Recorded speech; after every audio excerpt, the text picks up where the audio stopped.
Hello and welcome back. In this video, we will be looking at important aspects of financial modeling. What are the key considerations while we look at the while we are doing the financial modeling, and what are the things we need to keep in our mind? We will be looking at the sample of financial modeling right after this video. So let's look at the essential parts.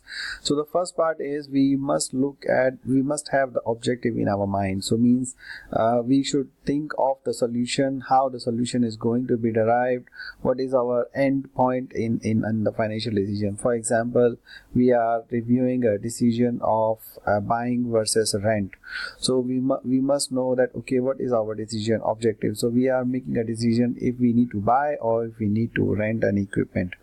So that will help us in determining what are the data inputs that we need for financial modeling, and what is the relationship between our data and the output decision. So we must think through this, and then only we will make a decision. We will be looking at in detail of how these relationships are done in real time when we are looking at our course in more details. But for the introductory course, you just need to know that it depends on what kind of data input and assumptions we are making is derived from the objective in our mind. What is the objective of doing the financial modeling? So the data input identify the variables in decision making and how these are interrelated. That's what we discussed. And then we also need to clearly identify the assumptions at one place and link with all the calculations. We must identify all the assumptions at one place so that we can look at them in one go, rather than putting the assumptions on different places, so we don't keep a track of what is real and what is our assumption.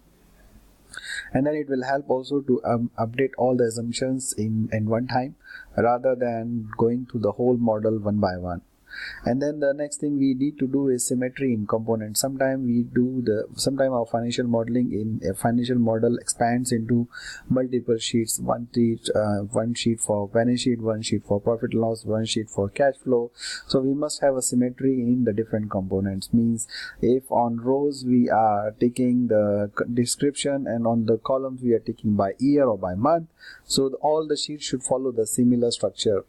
It should not be that in one sheet we have a gap between the years and another sheet the years continue to run by. Otherwise, when you are looking at the different models and that in future dates, you may get confused.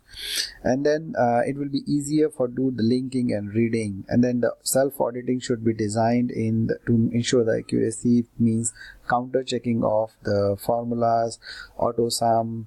And then we also need to look at if the balance sheet is tallied together and they are connected, the different parts are connected into a summary, then the totals are matching, and to make sure that all the components are linked in one sheet.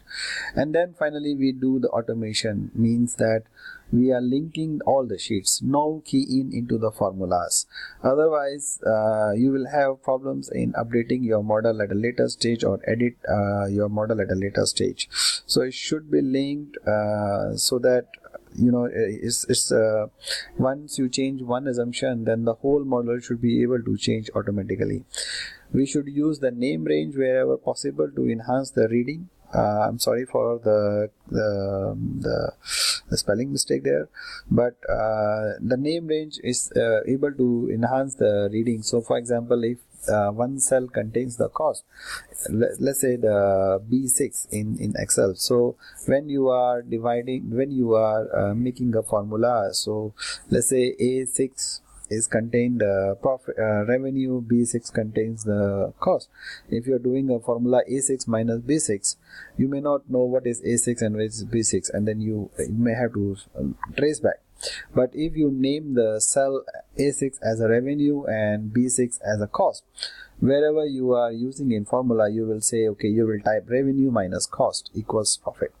So there you will be able to see and audit the formula easily. We will be looking into those things in deeper details in the coming model. Next up is we will look at a sample of some of the financial model. Here is the most used financial model, forecasting the income statement. Here you will see, let's look at it in more details in a bit. And then another one is the capital structure, where we are deciding what is the ideal capital structure for the company, or the ROI calculation. So let's look at this first. So here is the three statements financial model, where we are identifying the balance sheet, where we are extrapolating, we are trying to establish the forecasted income statement and also the cash statement, and doing the expense projections, revenue projections. And here you see we have done all the assumption in one page. So we are doing different scenarios: worst case scenario, best case scenario, and base case, and the base case scenario.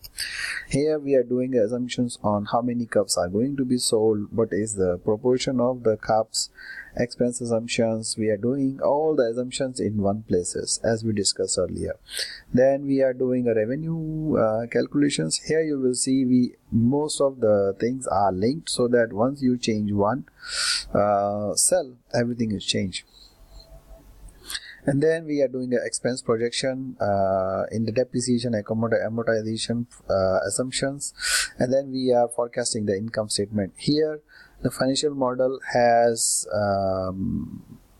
based so that you can is changed, so it's linked with the case scenario, so that once you want to do different scenarios, you will be able to select and then know how the profit and losses and the balance sheet is changing.